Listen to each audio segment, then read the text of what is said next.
সফলতা, সাফল্য এবং ব্যর্থতা দুনিয়ার চৌহদ্দির ভিতরে সীমাবদ্ধ, এটা মনে করলে মারাত্মক ভুল করা হবে। দুনিয়ার এই চৌহদ্দির ভিতরে সফলতার বিফলতার মানদণ্ড সীমাবদ্ধ নয়, বরং আমাদের আরেকটা জীবন আছে। যারা পরকালের জীবনকে বিশ্বাস করে না, তারা দুনিয়ার সফলতায় বিশ্বাসী। কথা বুঝতে পেরেছেন? তারা এই পৃথিবীতে মালিং কাটিং করে সমানে খায়, সমানে মারে, যা খুশি তাই করে। আর যারা পরকালকে বিশ্বাস করে, তারা এগুলি করতে পারে না। এই জন্য জীবনের সফলতা, আসল সফলতা হবে কিয়ামতের দিন।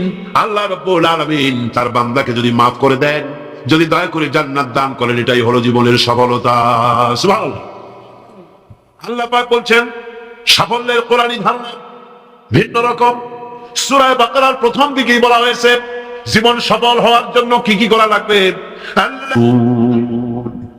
জীবন যাদের সফল হবে তাদের গুণ বর্ণনা করা হচ্ছে। শোনেন, আল্লাহ পাক বলছেন যারা নাকি গায়েবকে বিশ্বাস করবে, অদৃশ্যকে বিশ্বাস করবে।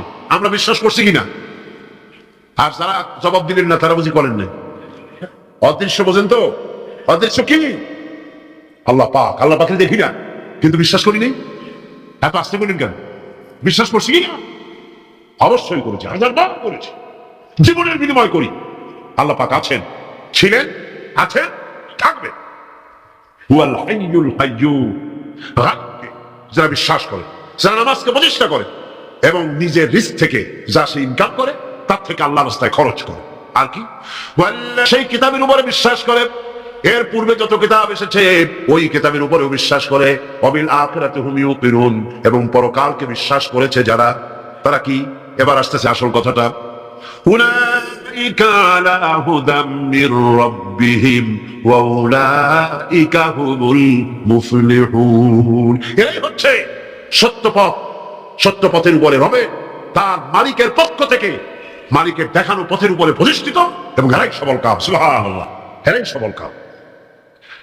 জীবনের সফলতা আর বিফলতার ব্যাপারে সূরা আলে ইমরানের মধ্যে বলা হয়েছে, ইয়া আইয়ুহাল্লাযীনা আমানু সুবিরু ওয়া সাবিরু ওয়ারাবিতু ওয়াত্তাকুল্লাহা লাআল্লাকুম তুফলিহুন। হে বিশ্বাসীরা, সবরের পথ অবলম্বন করো, বাতিল পন্থীদের মোকাবেলায় দৃঢ়তা অর্জন করো। জীবন সফল হওয়ার পথ দেখুন। জীবন সফল হবে কিসে? হে বিশ্বাসীরা, সবরের পথ অবলম্বন করো। মাথা গরম করো না, মাথা ঠান্ডা রাখো।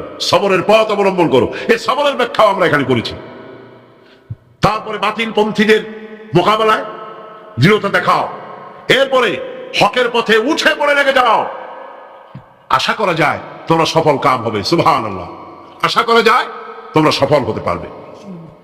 সফলতার মানদণ্ড সম্পর্কে সূরা মায়েদায় বলা হয়েছে, ইয়া আইয়ুহাল্লাযীনা আমানুত্তাকুল্লাহা ওয়াবতাগু ইলাইহিল ওয়াসিলা ওয়াজাহিদু ফি সাবিলিহি লাআল্লাকুম তুফলিহুন। জীবনের সফলতা এই ব্যাখ্যা নেব কার কাছ থেকে? বলেন না, কার কাছ থেকে? কোটি টাকার মালিক হলে জীবনের সফলতা আসে না। গাড়ি বাড়ি ইন্ডাস্ট্রির মালিক হলে, ক্ষমতায় গেলে জীবনের সফলতা দুনিয়ার চৌহদ্দির ভিতরে সীমাবদ্ধ নয়। ব্যাখ্যা নেব কার কাছ থেকে? ওই আল্লাহ পাক বলছেন, হে বিশ্বাসীরা, জীবন তোমার সফল হবে আল্লাহকে ভয় করো। কারে ভয় করতে হবে? রাষ্ট্রকে, পুলিশকে, আর্মিকে, প্রধানমন্ত্রীকে, প্রেসিডেন্টকে। জোরে চিল্লায় কর, আল্লাহ রাব্বুল আলামিনকে ভয় করো। আর আল্লাহর নৈকট্য, আল্লাহর দরবারে পৌঁছার জন্য নৈকট্য অবলম্বন করো। নৈকট্য লাভের অনুসন্ধান করো। আল্লাহর কাছে যাওয়ার জন্য নৈকট্য লাভের অনুসন্ধান করো। ওয়াবতাগু ইলাইহিল ওয়াসিলা, এর তাফসীর করা হচ্ছে আমলে সালেহ, নেক কাজ করো। সেই নেক কাজগুলি তোমার জন্য জান্নাতে যাওয়ার ওসিলা হয়ে যাবে। সুবহানাল্লাহ। ওসিলা তালাশ করো। আর হলো আল্লাহর পথে সাধনা করো, চেষ্টা করো, মুজাহিদা করো, জিহাদ করো, সংগ্রাম করো। তাহলে তোমাদের জীবন সফল হয়ে যাবে।